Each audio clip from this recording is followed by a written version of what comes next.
बहुत बहुत धन्यवाद कि आप यहाँ आए हैं और मौजूद हुए हैं और हम एक वार्तालाप कर पा रहे हैं। मैं थोड़ा सा अपना परिचय दे देती हूँ। मैं एक अधिवक्ता के तौर पे काम करती आई हूँ, पर आज मैं आप कह सकते हैं एक बेटी और एक बहन की तरह आपके सामने आज आई हूँ, क्योंकि मेरे पिता सुबोधकांत सहाय जी का जो रिश्ता है रांची की जनता और रांची के लोगों से, वो एक पारिवारिक रिश्ता है, वो उनके दिल के बहुत करीब है।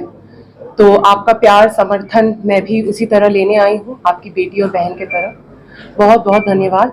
आज जो हम बातें करने भी आए हैं, वो बातें हम लोगों के मुद्दों के बारे में बात करेंगे, जैसे कि बेरोजगारी आप जानते हैं कि चरम सीमा पार कर चुका है। तो युवाओं के जो मुद्दे हैं, वो महिलाओं के जो मुद्दे हैं, क्योंकि मैं भी एक महिला हूँ तो समझती हूँ कि महिलाओं के जो मुद्दे हैं, महिलाओं का मान सम्मान, सुरक्षा, इनके बारे में बात करेंगे। रांची की प्रगति के बारे में बात करेंगे। यही सब बात करने आए हैं। Thank you.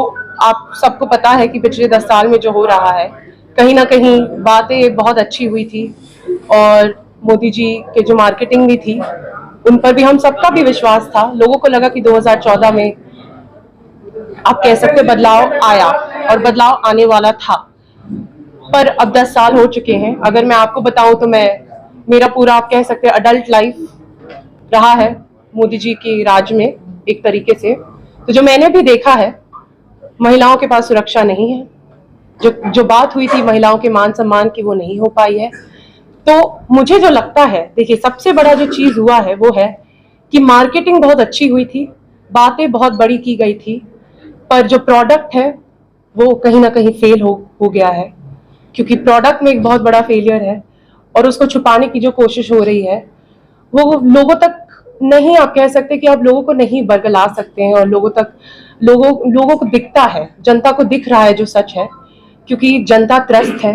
युवाओं के पास जॉब्स नहीं है, आजकल शिक्षित युवा के पास भी जॉब नहीं है। महिलाओं को अपना बजट मैनेज करने में मुश्किल हो रहा है, कम से कम पैसा घर तक आ रहा है। महंगाई की अगर बात करें तो महंगाई कितनी बढ़ गई है, सबको पता है ये बातें, क्योंकि जो पहले जो गैस का सिलेंडर मिलता था, आज का दाम क्या है सब जानते हैं।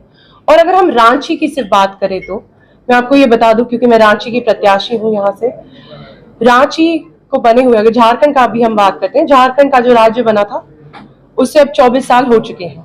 ज्यादा से ज्यादा आई थिंक 18 साल के आसपास से ज्यादा बीजेपी की सरकार रही है, 18 से 19 साल को मान लीजिए। तो इन सालों में रांची का जो रोड मैप बनने की जरूरत थी वो नहीं बनी। रिंग रोड जो बाहर का एरिया है, जो हम कहते हैं कि रिंग रोड, आउटर रोड बनने का जो जरूरत था, क्योंकि रांची का जो पूरा आप सिटी कहेंगे तो 53 वार्ड्स में वो सीमित है, ज्यादातर लोग उसी में हैं। और जो पहली जो जनसंख्या थी वो करीब आप समझ सकते हैं 5-7-8 लाख के आसपास होगी, और उससे भी कम। अब तो मतलब 20 लाख से ज्यादा बढ़ गई है। तो इन पर भी जो काम करने की जरूरत थी, क्योंकि जो पहली सरकार आई थी उसको एक रोड मैप बनाना था, वो बिल्कुल नहीं हुआ है। तो डेवलपमेंट तो हो रहा है, पर कहीं ना कहीं हम अपनी संस्कृति को, अपने एसेंस को, अपने कल्चर को प्रोटेक्ट कैसे करें, प्रिजर्व कैसे करें, इन पर कोई बातें नहीं हो रही है।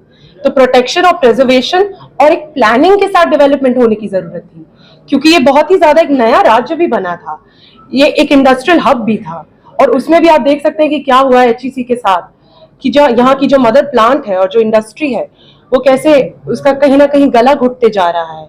तो बहुत सारे मुद्दे हैं, बहुत सारी बातें हैं, यही सबको आगे लेके जाना है।